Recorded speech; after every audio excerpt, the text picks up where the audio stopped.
سڵاوتان لێبێت وەم کاتتان باش بینەرانی خۆشەویستی بەرنامەی ئاسۆی بەرابەری لە خزمەتتاندان بۆ پێشکەشکردنی بەرنمەیەکی دیکە لە بەرنمەکانی ئاسۆی بەرابەری کا لەم هەفتەوە بەرەو پێشوازی لە 8 مارس ڕۆژی جیهانی ژن بەرنمەکانمان دەبێت تا کاتی 8 مارس. لە بەرنمەیەم هەفتەدا میوانداری بەڕێز لەیلا مرۆتی شرۆڤەکاری سیاسی و مامۆستای پێشوویی زانکۆین کە لەم بارەوە قسە و باسێکمان بێ. هیوادار مێوەش تا کۆتایی بینەر و بیسەری ئەم بەرنامەیە بن. بەڕێز لەیلام کاتت باش، سپاس بۆ ئامادەبوونت لەم بەرنامەیە. سڵاو لە ئێوە لە بینەندەکانتان بە سپاس بۆ ئەوەی کە منتان داوەت کرد. زۆر سپاس. بەڕێز لەیلا، ئەمساڵ لە چه بارودۆخێکدا بەرەوپێری 8 مارس ڕۆژی جیهانی ژن دەچین؟ ئێمە ئەگەر بین چاوێک لە ئەو ماهیەتی 8 مارس بکەین و ئەو شتێکە بەتایبەت ئەمساڵ پێشاتە لە کۆمەڵگای نێودەوڵەتی و بەتایبەتەوە دەوڵەتانی کە دەرگیری شەڕ بوون چەندین تایبەتمەندی هەیە. یەکێک لە گرنگترین تایبەتمەندیەکانی ئەگەڕێتەوە بۆ ئەوەی کە حتا بەپێ ئەو ئامارانەی کە خودی نەهادهای کۆمەلگای نێودەوڵەتی وەکو مەسەلەن یونیسێف و شتەی ئەلامیان کردە کە دوای ئەرسانەکەم هەم ئەمساڵ بە هەم لە چەند ساڵی پێشوو قەیرانێک کە بۆ ژنان وەکو شتێکی گشتی ئەرسانەکەم بەتایبەت لە وڵاتانەی کە دەرگیری شەڕبوون زۆرتر و زۆرتر بووە. دیارە هەر کات کارەساتێک پێش دێت، هەر کات شتێکی ناخۆش قەیرانێک پێش دێت، زۆربەی کۆمەلگا تحتی تەئسیری کاریگەری ئەو قەیرانە هەن. بەڵام لە واقعیەتە ژنانن کە زۆرتر لە شاید بڵێن پیاوان زۆر کات ئەو کاریگەریە لەسەریان نزاڵە بێ بەهۆی ئەوەی کە کۆمەککردن، بەهۆی ئەوەی کە بەهێزکردنی ژنان بەتایبەت لە ڕۆژهەڵاتی ناوڕاستوە بەخشێکی زۆر لە وڵاتای ئافریقایی، لە وڵاتای ئاسیایی کەم بووە. یعنی نەیانتوانیە بۆ شێوەی کە ئەبێ بەهێز بن، بەهێز نەکران نە لەلایەن کۆمەلگا نە لەلایەن ڕژیمهای سیاسی، حتا کۆمەلگای نێودەوڵەتیش نەیتوانی کۆمەکی زۆریان پێکا. بۆیە قەیرانەکان من ئەتوانم بڵێم ڕاست و خۆ ژنانی دەرگیری خۆی کردووە، وەکو بۆ نمونە وەکو توندوتیژی کە دژی ژنان ئیتفاقەکەوێ، یا وەکو دەستدرێژی کە پێش دێت دەستدرێژی تەجاوزی جنسی کە دژی ژنان ئیتفاقەکەوێ، هەروە کە ئەبینین حتا ژنان یا کچانێکێک لە سنێکی کەم تووشی ئەزدواج لە سنێکی زۆر کەمە بن بەتایبەت لە ڕۆژهەڵاتی ناوڕاست. ئەمانە هەموویان قەیرانن. ئەبەتە ئەم قەیرانانە وانی بڵێن کە لە ساڵهای پێشوو نەبووە، فقط لە ئەمساڵ زۆر بووە. بەڵام ئەمساڵ یا ئەتوانم بڵێم لە توولی ئەم مدەتا بە نسبەتی ئەوەی کە خەڵک ئاگادارتر بوون، کۆمەلگای نێودەوڵەتی ئاگادارتر بووە لە تەرەفێکیشۆ. ئێمە بزوتنەوەیەک وەکو ژنژیان ئازادی لە ئێرانە بینین، لە کوردستانە بینین، بەپێ ئەو ئاڵوگۆڕە ئەو شتێککە ئەبینین شتێکی باش نەبووە. ینی تەغیرەکان ئاڵوگۆڕەکان ئاڵوگۆڕی زۆر مثبت نەبووە، زۆرتر لەگەڵ توندوتیژی ئێمە ڕوبەڕوو تا باشبوونی بارودۆخی ژنان. بە ئەوە من وەکو نوکتێکی شاید بڵێم منفی ئەیبینم. بەڵێ مەبەستانەوەیە سەر ڕایەوەی کە بزوتنەوەی ژن ژیان ئازادی لە ئارادا بووە، بەڵام بارودۆخی ژنان لە ڕۆژهەڵاتی ئێران یام ئێران بە تەواوەتی باش نەبووە، مەبەستان لە بنەماڵەیە یام لە کۆمەلگا بەرامبەر بە کۆماری ئیسلامی؟ من کەوتم ڕۆژهەڵات منزۆرم ڕۆژهەڵاتی ناوڕاستە. بەڵام ئەگەر بین شتەکە بخەینە ناو خۆتی ڕۆژهەڵاتی کوردستان، ئەگەر وەکو کەیسێک چاو لە مەسئلەکەین، من پێم وایە ئەوەی کە بەناوی بزوتنەوەی ژنجیان ئازادی لە کوردستان لە سەقز شکڵی گرت بە پەرە درا بە شارەکانی تر شتێکی تایبەت بوو. ینی بە جورئەت ئەتوانم بڵێم ئەوەڵین بزوتنەوەی ڕۆژهەڵاتی کوردستان بوو کە بە ناوی ژنان و بۆ ژنان پێش هات. ینی دیارە پێش لەوە ئێمە لە ڕۆژاوای کوردستانە شتێکی وا ئەبینین، بەڵام لە ڕۆژهەڵاتی کوردستان کە لە ناوخۆ بوو ئەمە شتێکی زۆر تایبەت بوو. و ئەم بزوتنەوە کە پێشات من پێم وایە بە شێوەیەک هەم ڕوو بە ناوخۆ بوو، هەم ڕوو بە دەرەوە بوو. مەنزورم ڕوو بە ناوخۆ، مەنزورم ڕوو بە ناوخۆی کۆمەلگا بوو. ینی لە ناوخۆی خودی کۆمەلگا دش بە و باوەڕ و ئەو شتانی کە لە کۆمەلگا وەکو شتێکی باش نایبینین، خودی کۆمەلگا خەڵک لە کۆمەلگا دش بەوە هەڵسان. و بەخشێکیشی ڕووبەدەرەوە بوو. مەزۆرم ڕووبەدەرەوە مەزۆرم حکوومەتە و ئیدۆلۆژیە کە کۆماری ئیسلامی لە کوردستان یا لە باقی ئێران حاکمی کردبوو ئەوەی کە لە ڕووبەناو خۆبوونەکەی بە نەزەری من زۆر گرنگە دروستە کە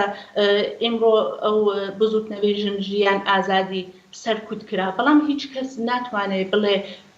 لە بین چووە یا هێشتا ئێمە ئەسەرەکەی و ئەو بەیسڵاح کاریگەریەکەی نابینین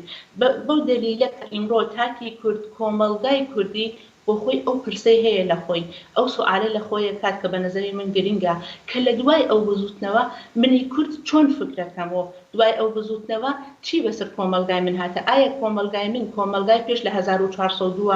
ئایا کۆمەلگای من تەغییرێکی کردە کە من پێم وایە تەغییری کردە ئەمە مەسئلەیەکی زۆر گرنگە ئێمە دوو وێنەمان لە ژنی کورد بوو دوو وێنەمان لە ژنی کورد بوو وێنەیەکمان وێنەی ژنە پێشمەرگەوە بە ئیستڵاح ژنە گریلا بووە کە لە کوردستان وەکو مەزهەری قارەمانیەتی ئەمان ناسی بە ئەیناسین و لە تەرەفێکی ترۆ وێنەیەکی تر لە ژنی کورد ژنێک بوو کە شاید بڵێم ژنێکی ناوماڵ بوو یا ئیمڕۆ هەتا گەربین بە پێی سوشیال میدیا چاوی لێکن ژنێک بووە کە لە سوشیال میدیا زۆرتر ژنێکی کورد بووە کە لیباسێکی کوردی کردووەتە بەری هەڵەپەڕێوە فەرهەنگی کوردی بە سوورەتێکی سونەتی خەریکە نیشانە ئەمما وێنەی سێوە من پێم وایە لە بزوتنەوەی ژینا شکلی کرد ببخشن و ئەو وێنەی سێوەمە لە ژنی کورد ژنێکە کە وەکو ژنە گریلا وەکو ژنە پێشمەرگە شاید قارەمان نەبێت چون هەموو کۆمەلگا ناتوانێت بێ بە قارەمان بەڵام وەکو ئەو ژنە سونەتیش کە فقط چهرەی یا وێنەی لە دەرەوە هەڵپەڕکێیە و لیباسی کوردیە کە بە نەزەری من جوانە و قابلی احترامیشە فقط ئەوە نییە بەڵکو ژنێکە کە خۆی بە نسبەتی ئەو وەزعیەتە کە هەیەتی هەڵەسێت یعنی ئەو ژنە قیامەکات ئەو ژنە داخواستی تازەی هەیە ئەو ژنە گەرەکێتی لە نێوان ئەو دوو وێنە گەرەکێتی چهرێکی کە لە خۆی نیشان باتوە بڵێ کە منیش بەهێزم بە شوێن ئەوا گەڕێکم ڕێگایەک جێگایەک وە خۆی بناسیێنێ هەم بە خۆی هەم بە کۆمەلگا ئەو شتیش کە ئەڵێم ڕوو بە دەرۆیە یعنی لە ئەسڵا بزوتنەوەی ژینا بە نسبەتی کۆماری ئیسلامی نیشانیدا کە ناتوانێت لەگەڵ ئەوە هیچ نۆ ئاشتیەکی بێ هیچ نۆ سوڵحێکی بێ و لە کولیەت یا کولی ئەو ساختارە کولی ئەو نظامی سیاسی بردە ژێر سوال کە لەگەڵ یا هیچ سنخیەتێک و هیچ بەستڵاح پەیوەندیەکی نییە. بەڵێ زۆر سپاسە بەڕێز لێلا بەڕێز لێلا باسی بزوتنەوەی ژن ژیان ئازادیتان کرد بزوتنەوەی ژن ژیان ئازادی لە چاو ڕابردوو خەیراییەکی زیاتر و ئاراسەیەکی ڕوونتری بە خەباتی ژنان بەخشی خۆشتان ئاماژەتان پێ کرد ئێمە شاهدی پێشکەوتنێکی بەرچاو بووین لە خەباتی ژناندا کاریگەری کۆمەڵایەتیەکانی خەباتی ژنان چۆن هەڵدەسەنگێننەوە ئەگەر وەکو خودی ژن ژیان ئازادی وەکو بە ئیستڵاح جۆنبشێک لە نەزەر بگرن کە ئەم ژن ژیان ئازادیە هەمەتوانێت بزوتنەوەیەکی ژنانە بێ هەمەتوانێت بزوتنەوەیەکی بە ئیستڵاح ملی کوردانە بێ هەمەتوانێت بزوتنەوەیەک بێت کە حتا زوبانی ملیەتە بە حاشیە بردووەکانی کەی ئێران وەکو بەلوچەکان بێت ئەتوانی نمایش چاوی لەکەین بەڵام بە نسبەتی مەسئلەی ژن من پێم وایە ئەم بزوتنەوە لە مەرزی کوردستان و لە ئێران ڕۆیشتە دەرەوە لە واقعیەتی ڕۆژتە دەرەوە یعنی سنوورەکانی ڕۆژهەڵاتی ناوڕاستی تێپەڕ کرد ڕۆژتە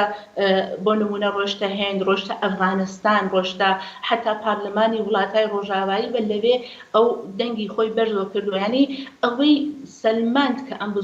بزوتنەوەیەکی هەم کوردیە هەم جەهانیە یعنی ئەتوانێ وەکو شتێک یعنی وەختێک کە ئەڵێ ژن ژیان ئازادی ئەو شتێک کە دێتە زەهنی تۆ کورد بی فارس بێ یا هەر وڵاتێکی کە بێ ئەبینی ئەوە لە کوردستان و ڕەنگی گرتەوە لە کوردستان و چ لەباری فەلسەفی و چ لەباری بنەماوە ئەمە شتێک بووە کە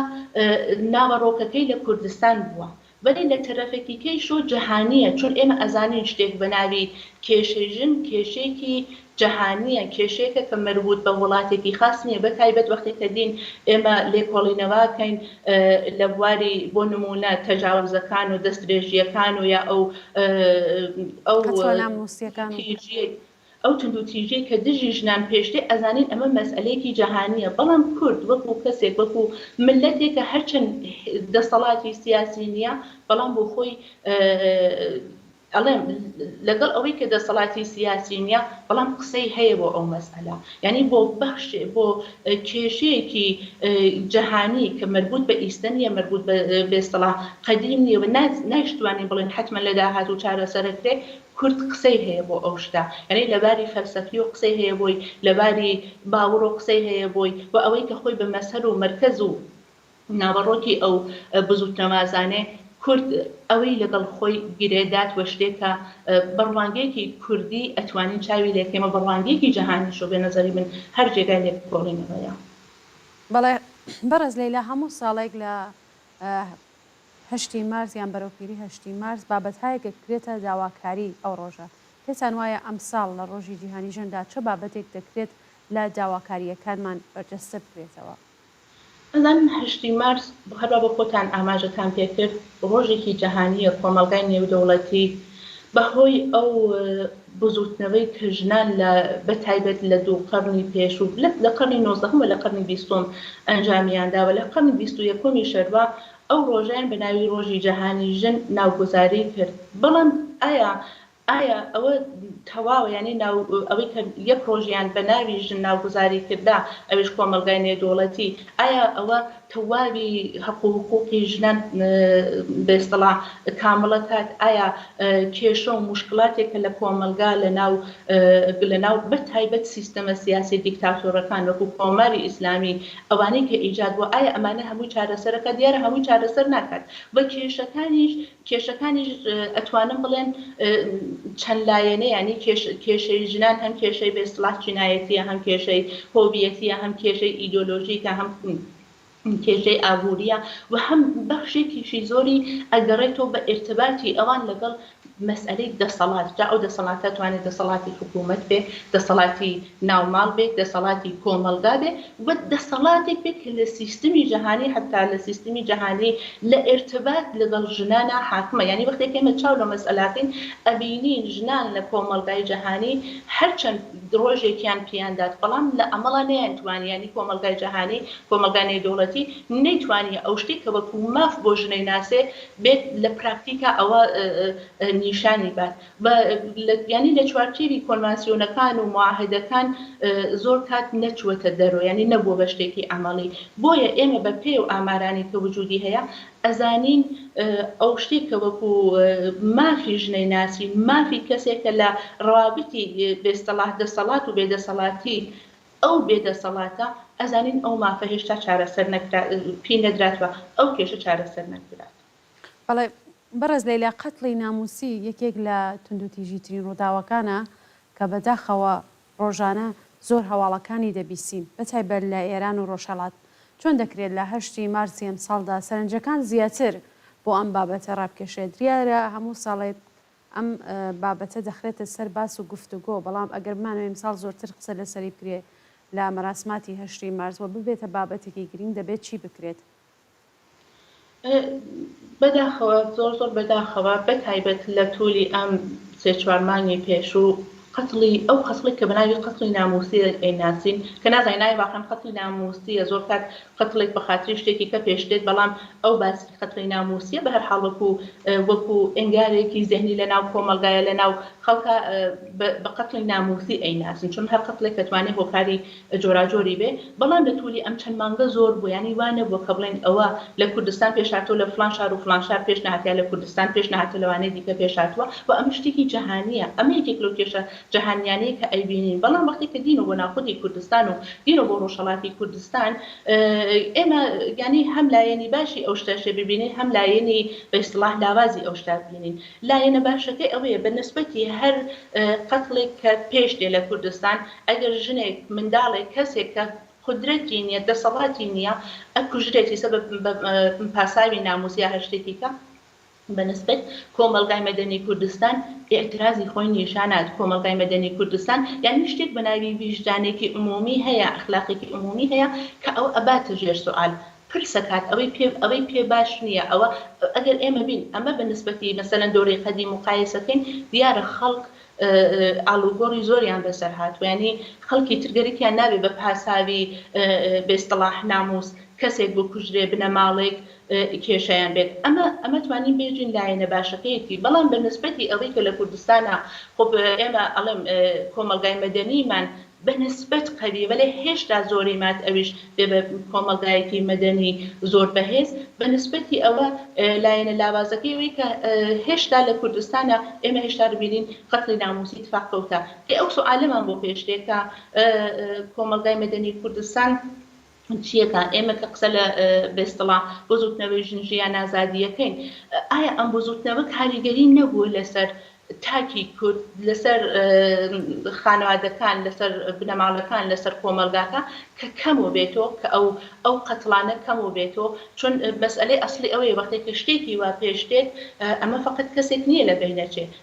ویژدانی عمومی و ئەسڵی ویژدانی کۆمەلگا زۆر چۆنەڵێ جەریحەدارە بێت زەخمار ئەبێت وە کۆمەلگا بەرپرسە کە بۆچی ئەو شتە پێشتێت ئێمە ئەگەر پێمان وابێت دەوڵەتێک لێرە هەیە کە ئەتوانێت کارێکەنە خودی یاسا و قانونی ئەو دەوڵەتە دقیقاً بەو شێوە پێشەڕوات کە زەمینە بۆ کوشتنی ژن فراهەمە کات ینی ئەو شەرایطە وایە کە بارودۆخەکە وایە کە ژنان زۆرتر یا مناڵان یا کچان زۆرتر لە هەر کەسانێکی کە ئەتوانن بن بە قوربانی بە لێرەیە کە ئێمە ئەتوانی باس لەسەرەوەکەین کە جۆنبش بزوتنەوەیەکە حکوومەتەکان مەجبور کات دەوڵەت مەجبور کە جواباتۆ دەوڵەت مەجبور کە ئەمە مافی خەڵکە ئەمە حەقی خەڵکە دەوڵەتێکە ئەتوانێت خەڵک ئێدام کات دەوڵەتێکە ئەتوانێت خەڵک بکوژێ لە بەرابەر یا چی بۆ خەڵک دەکات ئەڵێ من حەقم هەیە ئێدام کەم حەقم هەیە زیندانی کەم لە بەرابەری ئەوە چیەکە بۆ خەڵک لێرەیە کە من ئەتوانم بێژم بە کوشتێکی لاواز بەداخەوە کۆمەلگای مەدەنی کوردستان زۆر تەلاشەکە بەڵام نەیتوانیە هێشتا بە نسبەتی ئەو بزوتنەوەی ژنجیان ئازادیە باش ئەمەڵی نەکردە هێشتا زۆر مات کە ژنانی ئێمە بەهێز بن بۆ نمونە ئەرسانەکەم ئەوەی قسە لە بەهێزکردنی ژنانەکەین ئێمە لە کۆمەلگای نێودەوڵەتی لە سازمانهای وەکو سازمانی مللی متحد کۆمەلگای نێودەوڵەتی بەرنامەهایەکی تایبەتیان هەیە لە باسی تۆسعی پایەدار بۆ ژنان و شتایەکی ئاوا بەرنامەیان هەیە بەڵام بەداخەوە چون دەسەڵاتمان نییە هێزمان نییە ئەوە ئەمەڵەن لە کوردستانە ئیجرا ناکرێ ئەوەی کێشەیەەکە ببەخشن کێشێکی تر ئەوەیە کە بەهێزکردنی ژنان لە ناو کۆمەلگا کە ئەشێ بە دەستی خودی کۆمەلگاش اتفاقەوێ ینی کۆمەلگای مەدەنی بەهێزیکە نەیکردە من نمونەیەکتان عەرزەکەم ئێوە بۆ نمونە فکرکەن و قەیرانێک پێشێ لە کوردستان ئێمە زلزلەی کرماشانمان بینی لە هەمووی ناخۆشتر بەحسی حملەی داعشمان بە شەنگاڵ بینی بە کوردەکانی ئیزەدی لە کوردستانی باشوور بەڵام کێشە ئەوەیە کە ژنی ئێمە ئەو بەهێزکردنەی ژنی ئێمە لەلایەن کۆمەلگای مەدەنیۆ پێش نەهاتە کە ئەگەر قەیرانێک پێشات ئەگەر کێشەیەک پێشات جاو کێش و قەیرانە سیاسی بێت بێستەڵاح ژینگەیی بێت هەر شتێک بێت ئەو ژنە چۆن ئەتوانێت بەهێزی خۆی بە قودرەتی خۆی لە خۆی دەفاعکە لە بنەماڵەی دەفاعکە یعنی ئێمە مەسئلەمان ئەوەیە کە بەهێزکردنی ژنانمان لە کات و ساتی قەیرانە لە تەرەفی کۆمەلگای مەدەنیۆ بە هەر حاڵ کامڵ نەبوو ینی ئێمە ئەو کێشەمان هەیە و ئەوە مەسئلەیەکە کۆمەلگای مەدەنی ئەوە چۆن ئەتوانێت حەکەیە حتا هێزە سیاسیەکانی کوردستان چۆن ئەتوانن کۆمەکن کە ژنانی کوردستان لە وەختی کارەساکە وەکو کەسانێک کە بەهێزن عمل بکەن وەکو کەسانێک کە دەسەڵاتیان هەیە عمل بکەن ئەمە کێشە و قەیرانێکە من پێم وایە لە کوردستان هەیە بەڵام کوردستان پێیکە وایە ئەو شتانێک کەوتم پێم وایە پۆتانسیێلی ئەوەیشی هەیە کە لە ناوخۆیە ئەو بەهێزکردنی ژنانی بباتە پێشەوە چون ئێمە ئەنجومەنمان هەیە لە کوردستان جێگاهایەکمان هەیە کە لە باقی ئێران نایبینین زۆر کەم ڕەنگە لە کوردستان ئەگەر ژنێک بەهۆی قەتڵی ناموسی ئەکوژرێت ئەنجومەنەکان جوابوانە ئەگەر کەسێک کە کوژرێت خەڵک بێستەڵات بەرەنگارە من خەڵک پێیان ناخۆشە وەلێ هەروەگەر لە تاران بێ لە ئیسپەهان بێ شاید ئێمە ئەو شتە نەبینین یعنی ئەو بێستەڵات کۆمەلگای مەدەنی زۆر بۆی گرنگ نەبێت کۆمەلگای مەدەنی ئەساساً من پێم وایە بۆ ئاگاهی نەگەیشت بێ کێشێکی بکات بەتاوانێت بەشێکی سەرکوتە ڕاستەوخۆکانی کۆمار ئیسلامیە لەسەر ڕەلاکانی مەدەنی لە کوردستان کە ئەو مەجالە نادات کە ژنان ڕاستەوخۆ بەشدار بن هەرچەند ژنان لە 45 ساڵی ڕابردوو تا بەرامبەر بە کۆمار ئیسلامی زۆر هێزیان نواندووە، بەڵام ئەوەی کە وەکو ئێوە باسیەکەن کاریگەریەکانی کەم بووە. من پێم وایە بەشێکی سەرکوتە و بەشێکیی هەر ئەو فەرهەنگە پیاو سالاریە کە حاکمە بەسەر کۆمەڵگادا. ئێوە ڕاتان چییە؟ تماشاکەن ئێمە دوو نیرومان هەیە لێرە، ینی دوو هێزمان هەیە. دانێکی هێزی کۆمەلگایە، دانێکی هێزی حکوومەتە. دیارە کۆمەلگا ئەو هێزێک کە لە دەستێتی زۆر نییە، چون حکوومەت ئەسلحەی بەدەسە. ئەو دوانە کە ڕوبەڕوو یەکتری نەبن، دیارە هێزی حکوومەت زۆر کات زۆر بوو، بەڵام هێزی حکوومەتیش نەیتوانیە هێزی کۆمەلگای مەدەنی لە کوردستان بشکێنێ. هیچ کەس ناتوانێت بڵێ بۆ نمونە مەسەڵەن کۆماری ئیسلامی خودی نەمایەندەی وەلیفەقی ئەیوت ئەو بەسی ئاتش بە اختیاری حجاب لە کوردستان جواو ناتوە بە دروستیش ئەیوت. یعنی کۆمەلگای مەدەنی لە کوردستان کاری خۆی ئەکات، هەرچە من پێم وایە ئەتوانێت خەوێتریش عملکات. من لەگەڵ قسەی ئێوە هەم هاوڕێی هەم کە لە بەرابەریە کۆماری ئیسلامی سەرکوت ئەکات، ئەوەی شەیە. بەڵام کوردستان من ئەتوانم بڵێم تایبەتمەندی خاصی خۆی هەیە. لە 45-46 ساڵ هاتنە سەرکاری کۆماری ئیسلامی ژنانی کوردستان چ لە هێزە سیاسیەکانی سەجۆر باجۆر ئەوان خەباتی خۆیان کردە، خەباتی چەکداریان بووە، خەباتی مەدەنیان بووە، ئەوەش هەرچەند حکوومەت هەریسە سێژن ئەزانین محکوم بە ئێعدامن. بەڵام کۆمەلگای مەدەنی کوردستان پۆتانسیلی ئەوەی هەیە کە لە ناوخۆیان چۆن ئەڵێن ئینفجارێکی ئیجتیماعی بێت. ینی بەڕێز لەیلا پێتاوانیە ئەو دوا کەوت و ڕاگررتنەی کوردستان کە بە ئەنقەس کۆماری ئیسلامی دەیکات خۆی یەکێک لە هۆکارە سەرەکیەکانی ئەو توندوتیژیەیە. ئێستا تۆ لە کۆمەلگا چاولێکە لە یەک مانگی ڕابردوودا گرانیەکی لە ڕادەبەدەر باڵی بەسەر جامعا کێشاوە، بەتایبەت لە ڕۆژهەڵات ئەگەر چاوی لێ بکەینەوە فەقرەوە بێکاریەوە نەداریە، ئەمانە خۆی پێتاوانیە هۆکارن بۆ ئەوەی کە ئەم خەڵکە زۆرتر گوشارەکان لەسەریان بێ و ئەو توندوتیژیانە لە ناو بنەماڵەکاندا زۆرتر بێت. ئەوە تەأسیری هەیە، ئەوە ناتوانین ئێمە ئەوە لە بەرچاو نەگرین بڵین تەأسیری نیە، زۆر کاریگەرە لەسەری. بەڵام یەک شتی شەزانین وەختێک کە ئێمە دین مێژووی ئازادی خوازی وڵاتهای جۆراجۆرە خوێنین، حتا باسی بەیستەڵاح جۆنبشی ژنانە بزوتنەوەی ژنان لە دنیا ئەکەین، یا وەختێک کە دین ئەو مێژووە شیەکەینەوە ئەزانین کە چ مەسئلەی ئابووری چ ئازادی ژنان ئەمانە وانین کە لە یەک دوور بن، ئەمانە لە یەک دوور نین. یعنی حتمما ئەوە نیە ئەو کەسێک کە بۆ نان شەڕ ئەکات ناتوانێت بۆ ئازادی ژن شەڕکای، ئەوەی کە بۆ ئازادی ژنان بەکو مافی خۆی بەکو مافی ژنانە شەڕکات پس ئەو لە بێتیشی نان نییە. ئەمانە لەگەڵ یەکان حتمما وانیەکە لە بەرابەر یەک قەراریان گرت بێت لەگەڵ یەکان. ینی من پێم وایە بەپێی حداقل لەو شتێک کە من خوێندومەتەوە ئەوانە مرتبطن لەگەڵ یەک. دەوڵەتێکە ئەتوانێت حەقی ئابووری تۆ لە تۆ بزێنێ، حەقی ئازادی تۆش لە تۆ سێنێ. دەوڵەتێکە ئەرزم کردن ئەوە زۆر بەسئلەیەکی گرنگە، پیوایە حەقیەتی تۆ ئێعدام کات، خەڵک ئێعدام کات، بەڵام پیوانێکە وەزیفەیەکی تەکلیفیەتی کە ژیانی عادی خەڵک تەئمین کات، ئەو دەوڵەتە لە بنەڕەت تۆ خۆی کێشەی هەیە. دەی تۆ ناتوانانی بڵێ بۆ من بۆ یەک دانەی شەڕەکەم بۆ ئەوەی دیکەی شەڕ ناکەم. ینی ئەمانە هەموو چۆن ئەڵێن لەگەڵ یەکا تێکەڵن، ئەمانە لەگەڵ یەکا تێکەڵن. بەڵام من ئەو شتێشم قبوڵە کە لە کوردستانە بەهۆی ئەو سیاسەتە ئەمنیەتی کە کۆماری ئیسلامی دروستی کردە لە 45-46 ساڵ حکوومەتی خۆی کە ئێمە لەباری ئابووریە کەوتوینەتە دواوە ئەو ڕابتەی مرکز و پیرامونە ئەوەی کە حاشیەی یعنی بۆ خودی کوردستان کە لە حاشیە بووە ئەوەی تر بردیەتە حاشیە لەباری ئابووری حتا لەباری سیاسی بە زۆر شتی کە بە یاسایش ئەوانەی سەلماندە لەسەر کۆمەلگا ئەمانە هەمووی کاریگەر بووە. بەڵام مەسئلەی ئەسلی ئەوەیە خودی ئەو دەوڵەتە نەیتوانی بە ئەو خەڵکە زۆر سادا دروستە سەرکوتیانەکە، بەڵام بزوتنەوەی لە ناو خەڵکا لەبێ نەبردا. بۆیە کوردستان هەمیشە وەکو کانگای چۆن ئەڵێ خەتەری ئەمنیەتی بۆ کۆماری ئیسلامی ئەناسرێت. یعنی ئەوەی کە لە کوردستان ترسی هەیە من پێم وانیە لە هیچ کەس یا لە هێزەکانی کوردستان هێزە سیاسیەکانی لە ڕۆشنبیری کوردە ترسێ، لە خەڵکی کوردستان لە کۆمەلگای مەدەنی کوردستانە ترسێ. من پێم وانیە حتا لە خەڵکی تاران کە جەمعیتێکی زۆر و بەرفراوانی هەیە بترسێ، چون ئەزانێ لێرە ئەگەر لە کوردستان ئەگەر شتێک پێش بێت خەڵکەکە قسە ئەکەن، خەڵکەکە ئێتراز ئەکەن و ئێترازە حاڵەتێکی چۆن ئەڵێ ینی لەگەڵ یەکن خەڵک لەگەڵ یەکن وانی لە کاران کەسێک کە کوژرێ قەتڵێک شکنجێک شتێکی تراقەکەوێت تەواو ئەبێت بەڵام لە کوردستان ئازانێ وانە لە کوردستان هەر حرەکەتێکە حکوومەتی کات هەر چەند خەڵکی لە ناو گوشارادانا بەڵام ئەرکانی خراپێکی بۆ حکوومەت هەیە یعنی حکوومەت تا بە ئیمڕۆ بە نسبەتی بزوتنەوەی کورد لە تەواوی بە ئیستیڵاح چوارچێوەکانی ئەگە لە نەزەری بگرین بە نسبەتی بزوتنەوەی کورد نەیتوانیوە زاڵ بێت و بزوتنەوەی کورد لە ناو خۆیان چ لە فکر و فەلسەفەی چ لە پراکتیکا دەبین ببات. خاتو لێلا خۆشتان ئاماژەتان بە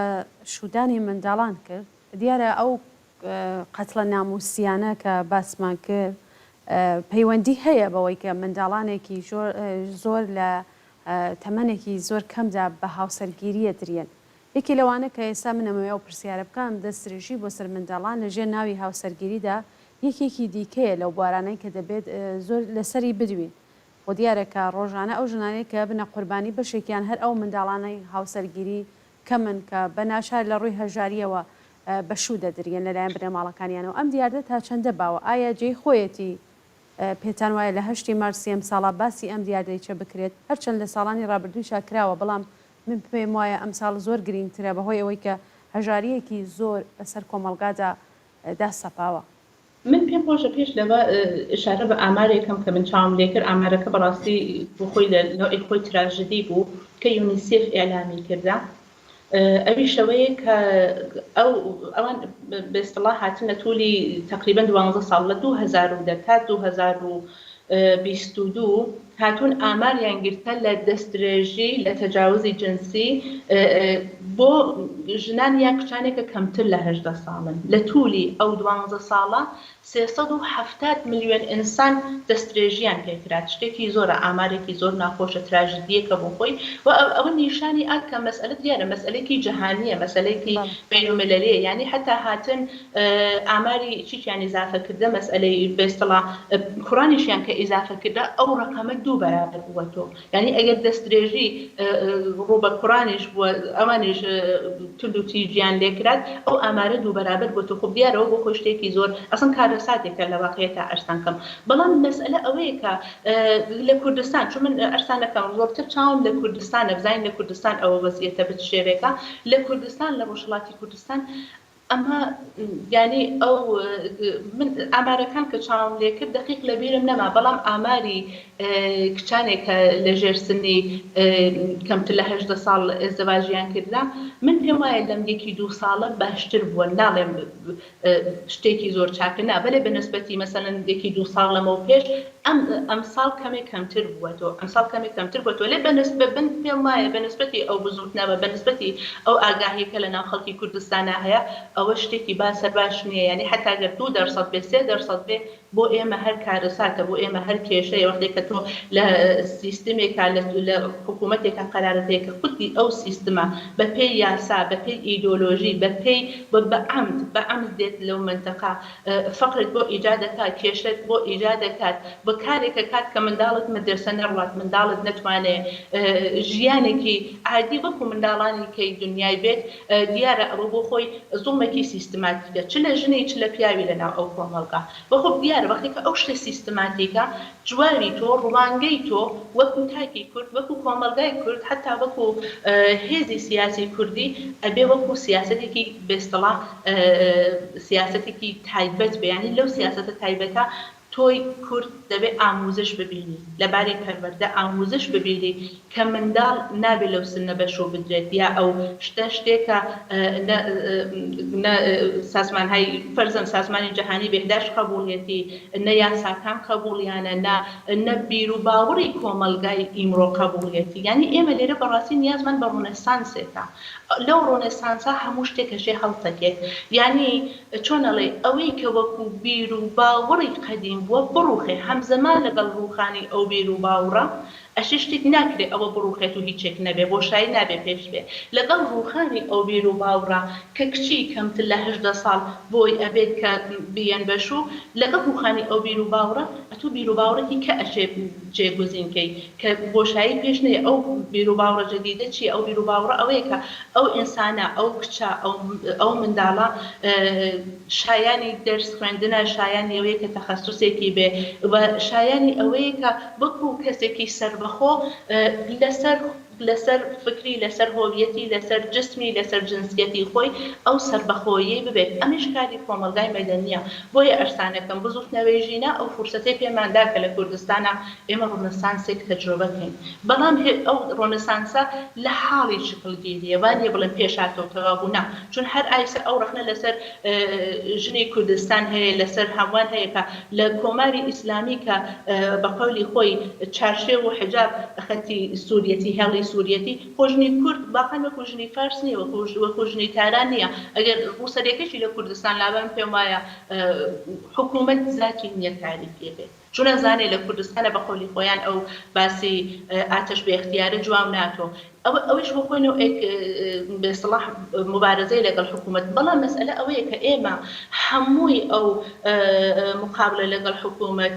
ئەوەی کە لەگەڵ حکوومەت هاشەڕەکەین فقط لە چوارچێوی شتێک بە ناوی بۆ نمونە نەورۆز یا مەراسمێکی وا دانەرین ئەوە بەخشێک لە بەرنامەیە ئەوە بەخشێک لە بەرنامەی کۆمەلگای مەدەنیە بەڵام هەمووی مبارزەی کۆمەلگای مەدەنی نییە ئەتوانێت بەخشێک لە مبارزەی کۆمەلگای مەدەنی بێت مەسئلەی ئەسڵی ئەوەیە کە لە کۆمەلگای کوردستانە زۆر گرنگە بەهێز سازی ژنان یعنی ژنان چۆنەڵێ ئاگاهیان کەیتۆ ئەوە زۆر گرنگە کە لە کارەساتە چی بکەن لە قەیرانە چی بکەن چۆن ئەتوانێت کۆمەلگای مەدەنی وەکو شەبەکەیەکی بێستڵا لە ناویەکە ارتباطی بێت کە مەسەلەن بۆ نمونە ئێمە معلمەکانی کوردستان دەبینین کە ئیمڕۆ باش ئاماڵەکەن بەڵام ئەوە کامڵ نییە تەواو نییە ئەشێ ئەو پەیوەندیە لە نێوان بێسەڵا چین و گروپە جیاوازەکانی کوردستان بێت بۆ ئەوەی کە شتێک وەکو بۆ نمونە شتێک وەکو تونند و تیژی دژی ژنان ئێزدواجی کچانی ژێر 18 ساڵ قەتڵی ناموسی کەم و کەمتر بێتەوە لە کوردستان کە ئەرسانەکە کانگای ژنژیان ئازادی بووە. بەڵێ زۆر سپاس بەڕێز لەیلا بۆ ئامادەبوونت لەم بەرنامەیە زۆر سپاس کە جارێکی تر لەم بەرنامەیە بەشدار بووی. زۆر سپاسانەکەم زۆر سپاس. بەڵێ جارێکی تر سپاس بۆ بەڕێز لەیلا مرۆەتی شرۆڤەکاری سیاسی مامۆستای پێشوو کە لە بەرنامەی یاسۆی بەرابەری ئەم هەفتەمان بەشدار بوو. بینەرانی خۆشەویست سپاس بۆ ئێوەش کە تا کۆتایی بینەرە و بیسەری ئەم بەرنامەیە.